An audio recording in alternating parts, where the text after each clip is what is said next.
Define Nation, and welcome to another episode of Define Your Health with Danielle Girdano, strength through knowledge. And we had so much knowledge on part one of this show that I had to request that Dr. Bates and Dr. Horsley, our two oral hygiene experts, come back so we can continue this conversation and get more in depth. And you guys both graciously accepted. So first of all, thank you very much.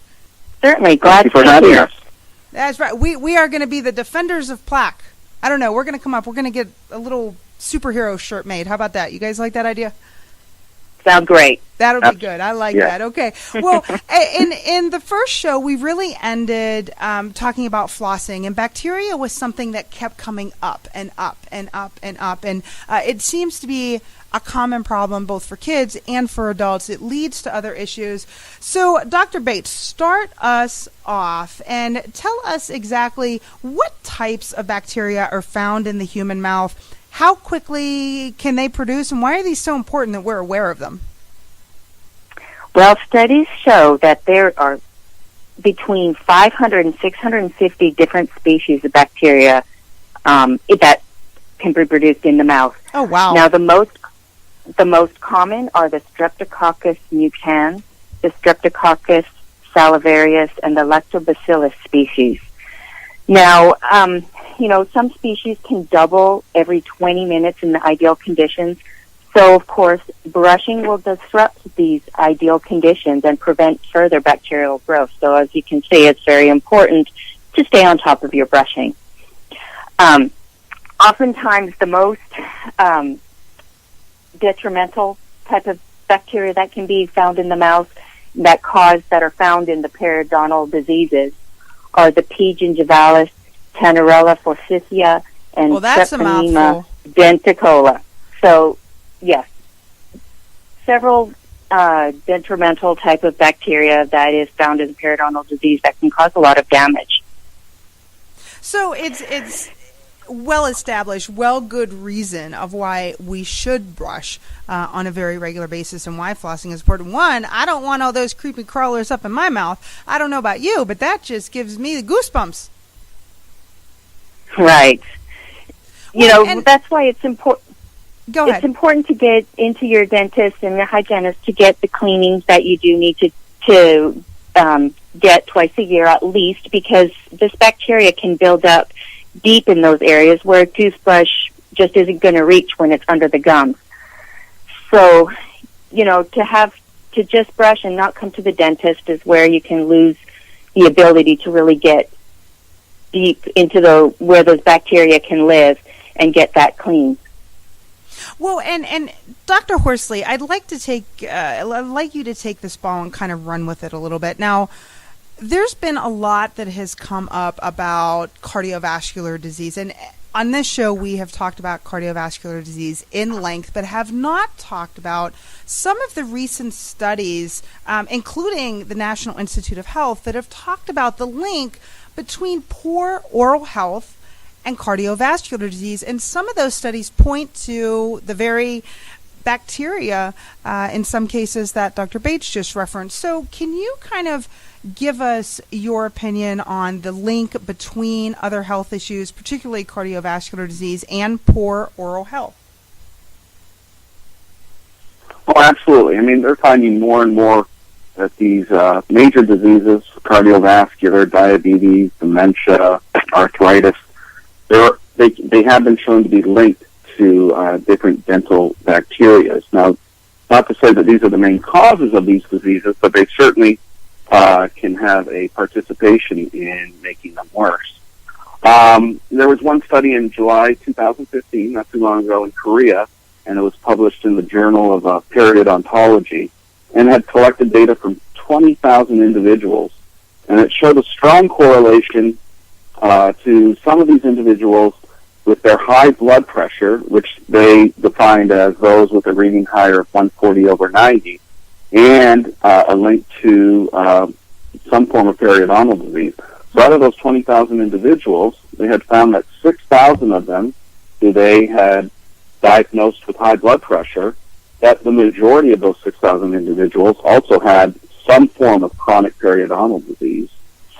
So as studies come out year after year. They're showing more and more evidence that those that suffer from a lot of these inflammatory diseases, a chronic inflammation, whether it's your cardiovascular tissue or your central nervous tissue, that some of those inflammations are triggered by the bacteria that Dr. Bates had mentioned earlier.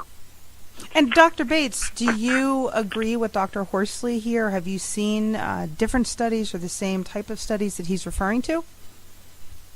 Yes, certainly. While, as Dr. Horsley said, there's no, the periodontal disease and the bacteria in the mouth doesn't necessarily cause the cardiovascular diseases, but they can certainly correlate with the diseases.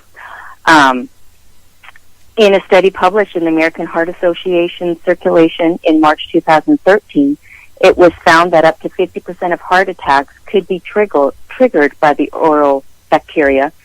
And again, it's an inflammatory response. Cardiovascular disease is an inflammatory response, so they can all be correlated. A lot of studies have been done in that area.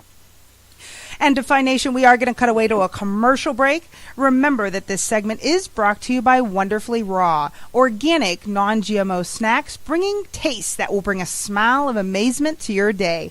Visit them today at mycocorunes.com. That's mycocorons.com.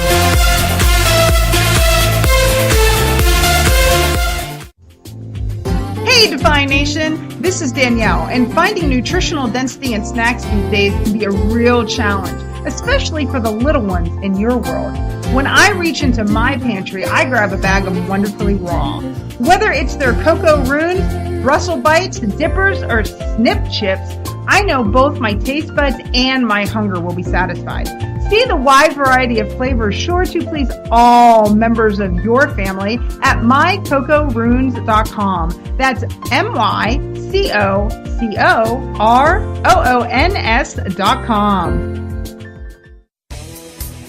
Hey, Defy Nation, this is Danielle from Define Your Health Strength Through Knowledge. When I'm out racking up the miles on my bike, safety is always top of mind, and that's why Giro is the only choice when it comes to my protective headgear. Giro uses the latest innovative proven technology of MIPS, that's multi-directional impact protection system. In both their snow and biking helmets, Giro is first rate and first in innovation. Giro is on the cutting edge of a new frontier through safety of the rider and championing the spirit. There simply isn't a better helmet whether you're hitting the road or on the slopes. Be daring and live your dreams. Always be safe with Giro. Visit them today at Giro.com. That's GIRO.com.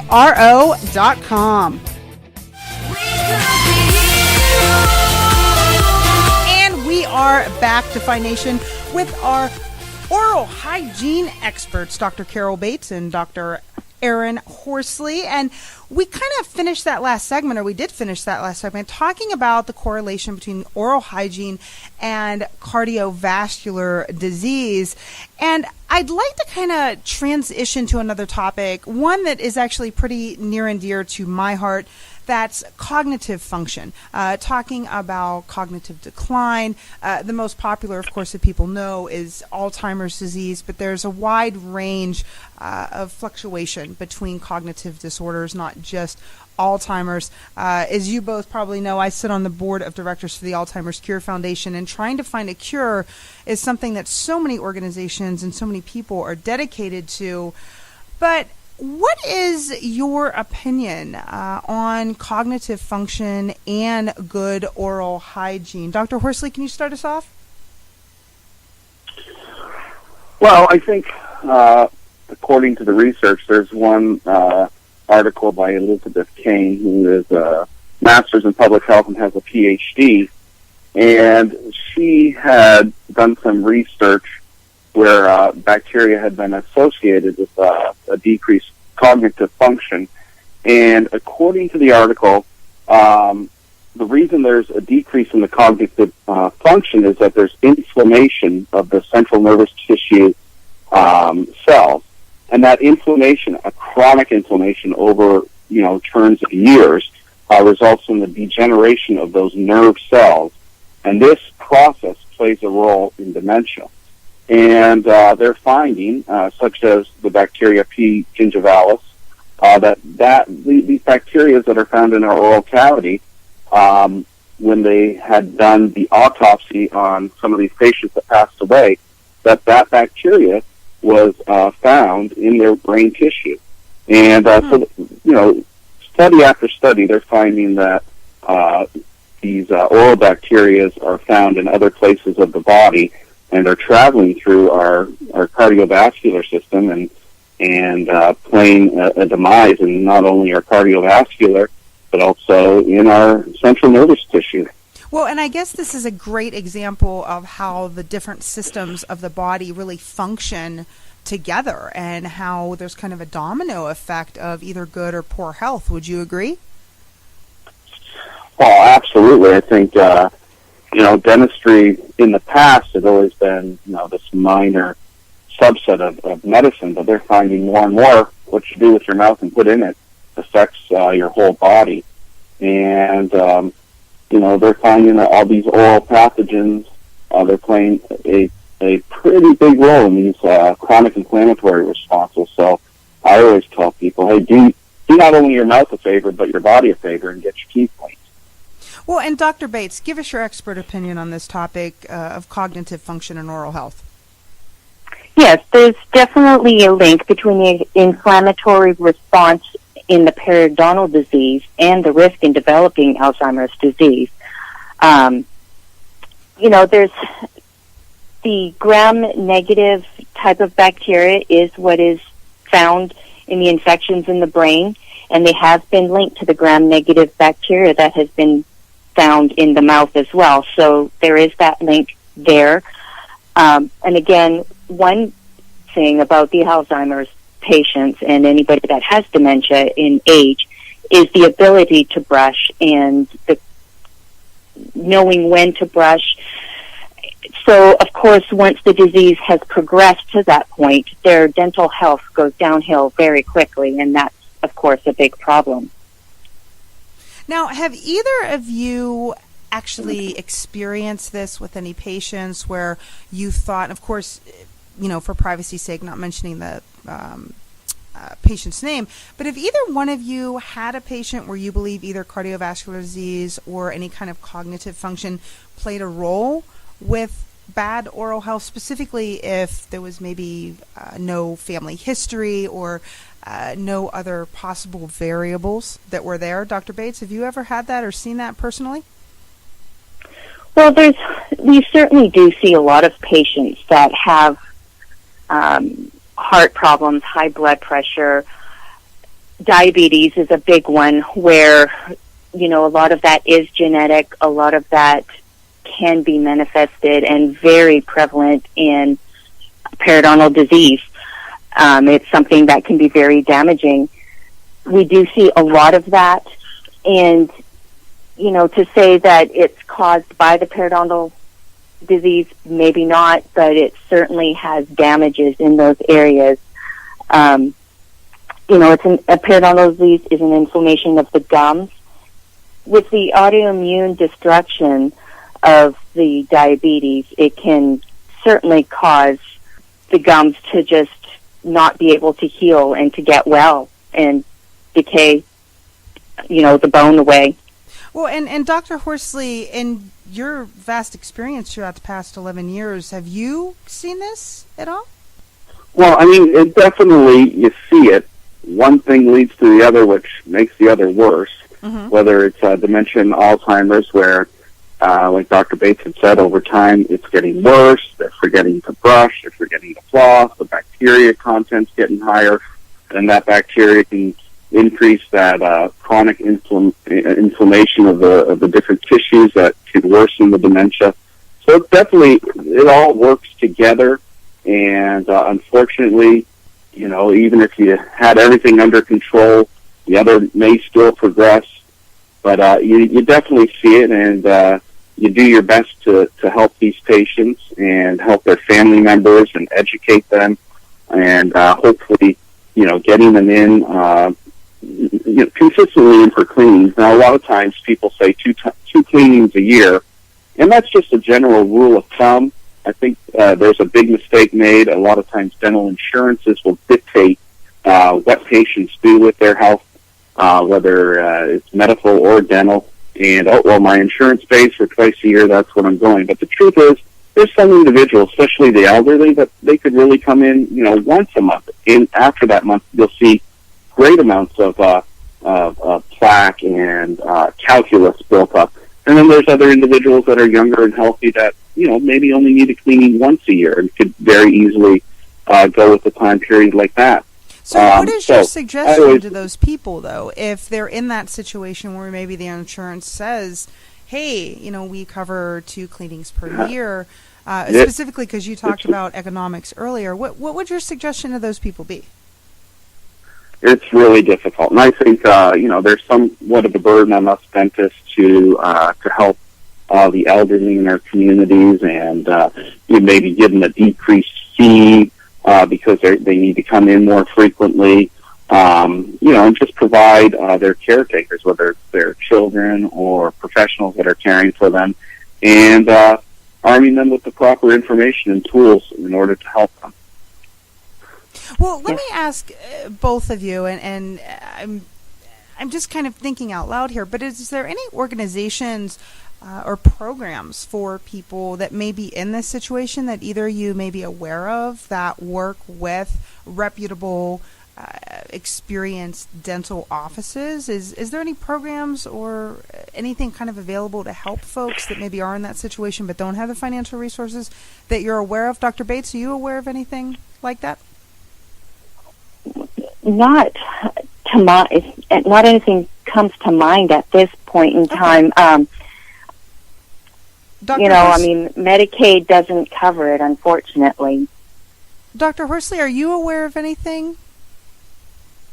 Well, I'm kind of new to this area. I'm not sure of any private organization that would help with those types of issues that we're talking about. And like Dr. Bates said, a lot of these government agencies, unfortunately, when it comes to dental, is sort of on the bottom rung of their funding.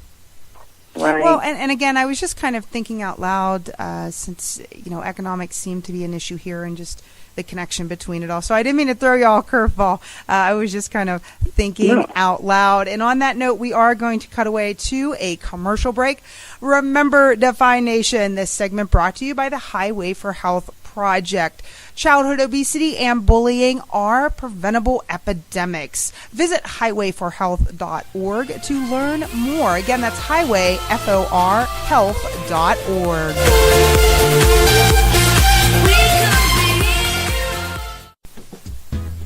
Hi, this is Danielle from Define Your Health with Danielle Girdano Strength Through Knowledge radio show.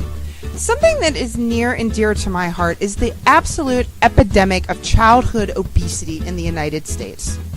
When I was a kid, my dad used to say, if you're not willing to change something or do something about it, you don't have the right to complain. Well, guess what? I'm doing something about it.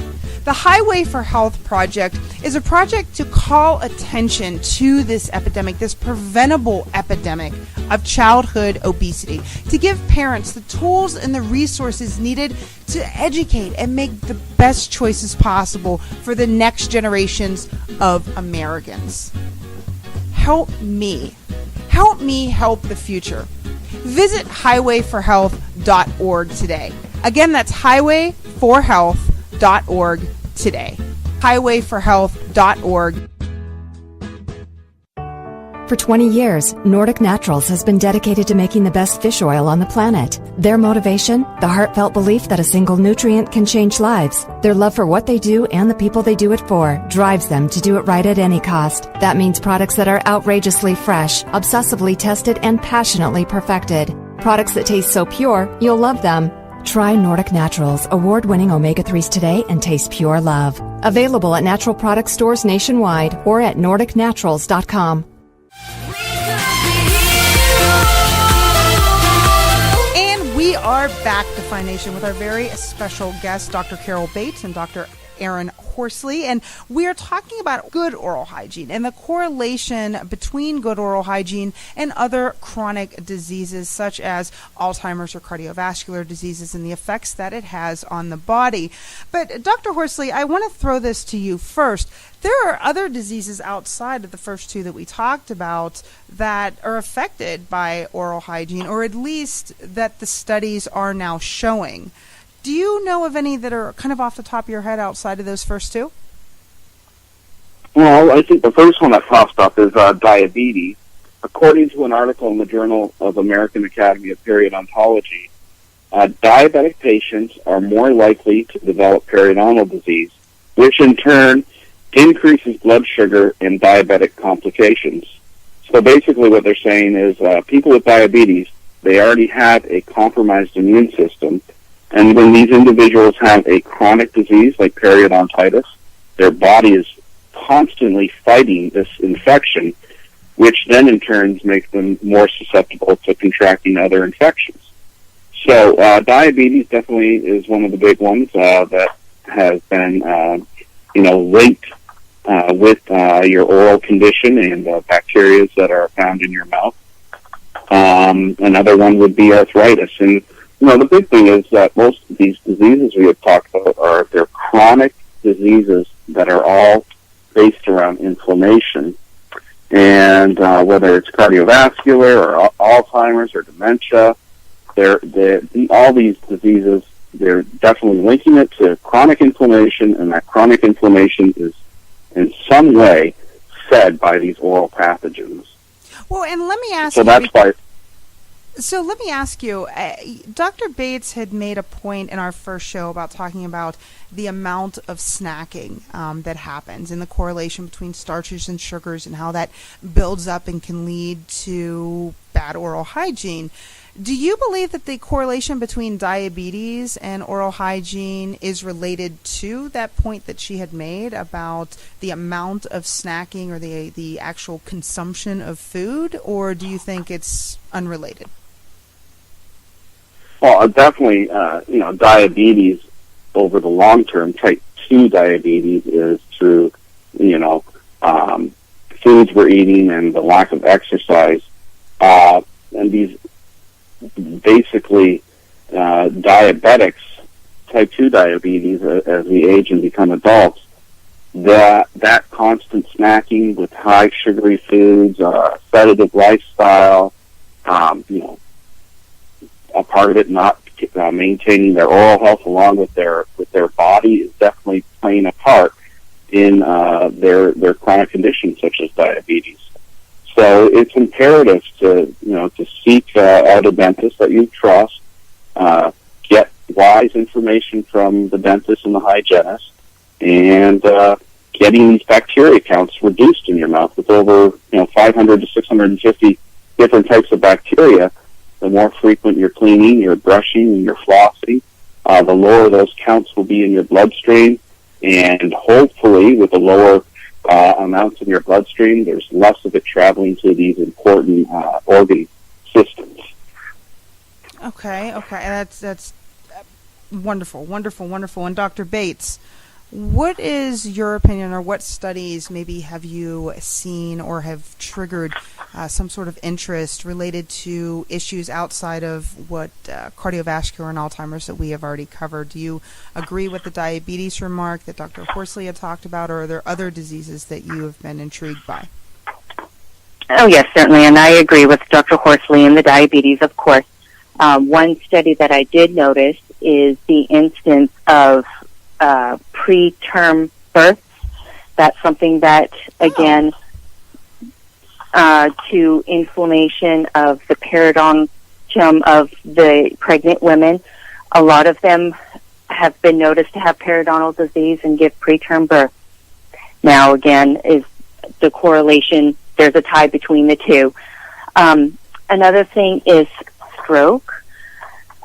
There's been a link to that as well. Again, several cases of stroke were found to have periodontal disease.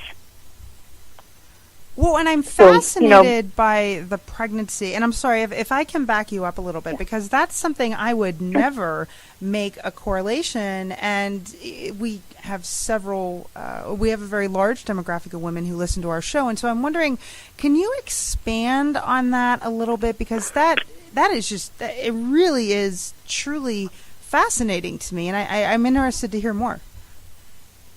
Yes. Well, again, a lot of that may have to do with how the mother takes care of her oral health, how she takes care of herself, and how she takes care of her overall health. A lot of that may just put a lot of strain on the body. It's always suggested that when, the pregnant ladies come in, it is important for them to get their cleanings. We suggest, see with their obgyn about the x-rays, that kind of thing. You always want to use the thyroid shield and the abdominal shield. But it's very important for them to get on top of their cleanings. Hormones have a lot to do with how the gums can be irritated. They tend to bleed more when you are pregnant. So it is very important to have the cleanings done and making sure that their dental health is under control during the pregnancy, and of course for the overall health of the baby as well. Dr. Horsley, we are going to finish up with, I want to ask both of you what your number one tip is to anyone listening to our show for good oral health, since we've, I think, definitely established that good oral health has an impact on the rest of the body. So if you had your number one tip to give folks, Dr. Horsley, what would it be?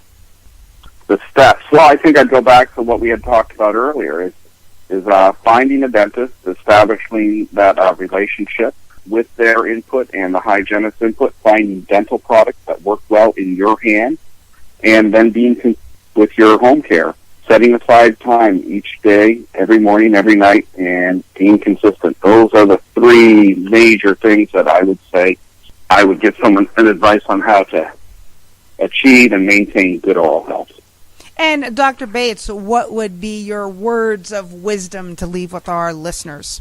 Of course, same along the lines of Dr. Horsley, brushing consistently, twice a day, being consistent with everything that you do in terms of your dental health, visiting the dentist, and again, staying away from snacking foods. Watch what you eat. It really is important in your overall health as well as your dental health. All right. And Dr. Bates, if our listeners have some specific questions or want to reach out to you, how can they get a hold of you? They can certainly get a hold of me at my office, Farmersville Dental, 972-784-8282, or my website, farmersvilledental.com. We have a lot of information there. We also have Facebook page, Twitter, and all the rest. Thank you. Oh, everybody loves that social media, right? Dr. Horsley, yes. What if you said something that intrigued our listeners? How can they get directly a hold of you? Well, everyone has access to a smartphone, it seems, these days. And the easiest way would be at our website, www.harvestdentaltexas.com, or they can certainly call me at my office in Farmersville. Phone number is 469-812-7100, or at my Van Alstyne location at 903-482-6339. Well, and on behalf of all of Define Nation, I sincerely thank both of you for taking time out to talk with us about what is obviously a very important issue. And I'm sure that our listeners got some great tangible takeaways, and that's always what our goal is. So thank you both very much for being guests on Define Your Health with Danielle Girdano. You're welcome. Thank you very much for having us.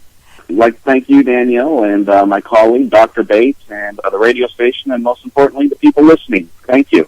Of course. Awesome. Thank you. That's Define Nation. Remember to listen in and then log on to the Facebook page to answer our trivia question from today's show for that $500 prize pack. And as always, motivated, dedicated, and highly recommended. Bye-bye. Bye.